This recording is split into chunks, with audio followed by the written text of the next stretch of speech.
This whole Michigan NCAA investigation, we led the show with it the other night. I told you what I felt. Since then, we've had Pete Thamel go on ESPN, and he and Dan Murphy authored the piece that we were reacting to the other night, where we found out a draft had been sent to Michigan, a notice of allegations is on the way, and that's usual, kind of usual standard operating procedure for an NCAA investigation. It ties back to the whole Connor Stalions sign stealing scandal from last year. So since then, a lot of you noticed a couple things. A lot of you noticed what I said the other night. I'll get to that in a second. But also, since Pete Thamel and Dan Murphy put that piece out, I think it was Pete that went on ESPN and said, I don't expect there to be a postseason ban or anything like that. I don't expect records to be stripped. I think he was mainly kind of the opinion I was of, and that is, I just think whatever happens will be fine, suspension, that sort of thing's on the table, but all the old school NCAA type punishments are off the table.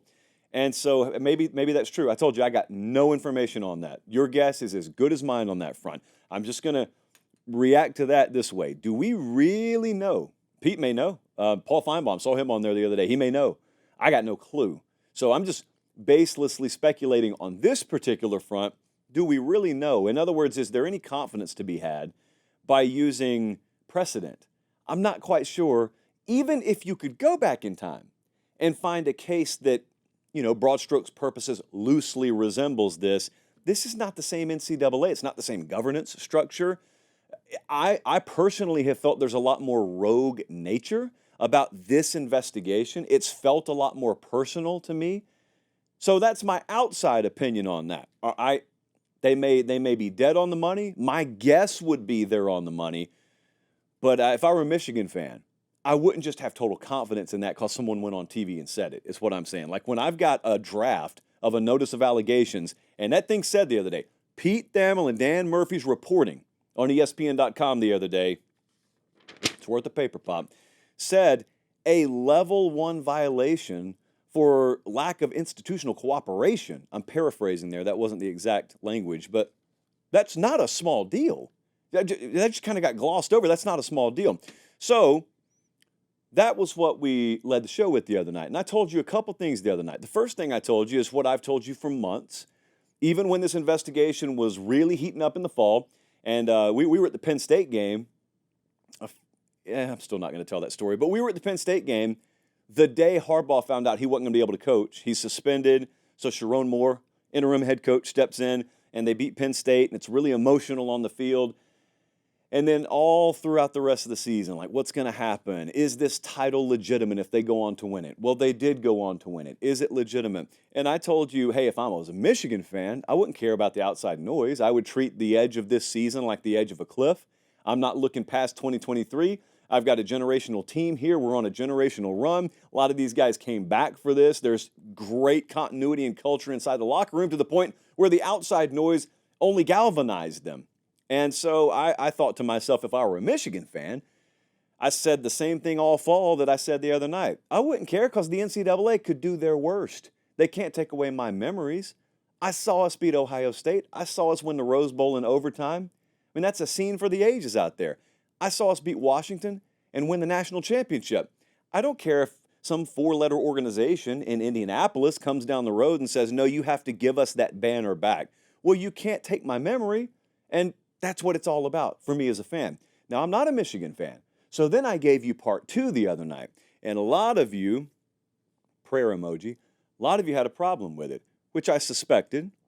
So I'm going to address it. But as we always do on the show, the one thing that I do ask is, well, subscribe to the channel. The second thing I ask is make sure if you disagree with me, just make sure you're disagreeing with something I said. So in the interest of fairness, in the interest of full disclosure, I had producer Jesse and director Colin create a helpful minute to minute and a half clip from the other night. And so to be perfectly clear, if there's any question in the room, this is how I personally feel about the whole Connor Stalions sign stealing NCAA investigation into Michigan. Roll it, Colin. I was at all those games too. I stood on the sideline for every one of the games I just listed. I don't think Connor Stalions had anything to do with Michigan being able to put together that fourth quarter drive against Ohio State. I don't. I don't believe Connor Stallions had anything to do with Michigan coming from behind with about 5 and change left and them trailing Alabama, then getting it done with a stop in overtime. I don't think Connor Stallions had anything to do with that. I don't think he had anything to do with them largely owning Washington in the national title game. I just think they were the better team. I think they found a way. I think a lot of guys had their backs against the wall and they executed, and that's how I'll remember it. If you remember it differently, you go ahead and remember it differently. I just say my strategy on this is going to be I'm going to wait a little bit longer because as I've told you for a while now, I've told you I'm totally open to evidence being tossed out here that's not public yet that could change my mind. Still open to that. I just told you how I feel right now. If there's evidence that I don't know about, that hasn't been presented publicly yet, that's thrown out there that I look at and say, oh, now that's different than what I've seen so far. I may look back and say, yeah, I acknowledge none of that. That entire season's tainted for me. Now tear down the banner, and I'm tearing it down in my memory. Well, I'm not doing that right now. That's not how I feel about it. Was that really so bad? Yeah, it was. Even in the live chat, I'm looking right now, it's bad according to some of you.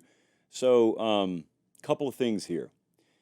As I went on to say, in the interest of time, we're not going to play the full show from the other night. It is public in the archives, after all. As I went on to say, they broke the rules.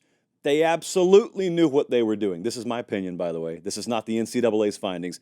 They broke the rules. It wasn't Connor Stallions alone who knew what was happening. To suggest otherwise is to try and convince me that Michigan is run by a bunch of morons, and they're not. So, of course, more people than just Connor Stallions knew what was going on there. It's illegal. They ought to be punished for it.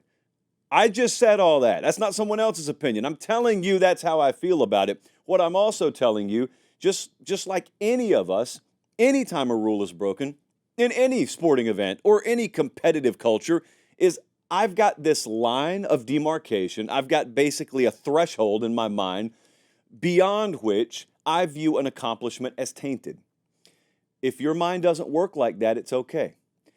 If you think I'm telling you it's okay to cheat, I'm not. What I'm simply telling you is Michigan won a national title last year, and based on what I know and what's been reported about what they are alleged to have done, so far, what's on the table does not push beyond that threshold in my mind. So I think they did wrong stuff and they should be punished for it, but it will not taint that title in my mind. Then, as you heard me say, many of you are going to disagree with that. You're fine to, and we can agree to disagree. But I would say this, as Meemaw used to always tell me, she would say, Joshua, 90% of debates in sports would be solved and silenced if you just switched the logo. And Meemaw was right, as she always was, and that's the case here. Because if I did nothing more than take this story and pluck it from Ann Arbor, Michigan, and drop it into Columbus, Ohio, everybody's feelings would invert. Ohio State folks would be making the same argument my Michigan folks are making right now, and don't be told you soing to me out of Ann Arbor, because you know good and well you'd go full torch and pitchfork mode on Ohio State. So that's really all a lot of this is. Now notice I said 90% because there is a 10% group over here that really is about character and integrity and letter of the law. I salute you. I got full respect for you. Got no problem with you. So if you think that because rules were broken here, everything's tainted or everything deserves to be stripped and it doesn't have anything to do with your allegiance, then we may disagree on that, but I respect it.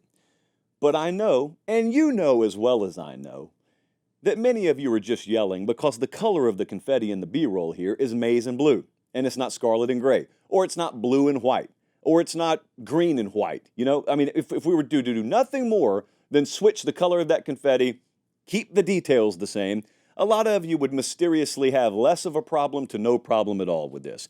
So in closing, will say again, because some of you caught an Easter egg I was trying to drop of sorts the other night, hold your opinion until that documentary comes out.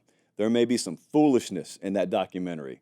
I guarantee you there will be some foolishness in that documentary. However, woven throughout it may be some really interesting stuff that offers you a much different perspective on how an NCAA investigation actually operates than standard reporting may offer you. That's all I'll say on that front.